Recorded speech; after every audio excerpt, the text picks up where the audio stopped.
Hi friends, here you can see a longest eyebrow in the world.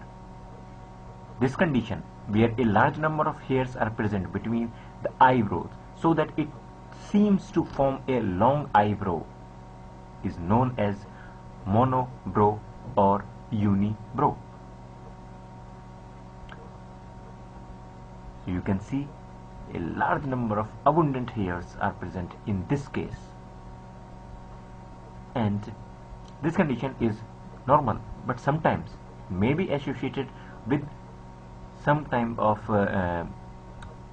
developmental disorders as well as some syndromes like may be seen is in Cornelia de Lange syndrome, Patau syndrome, ATRX syndrome, etc.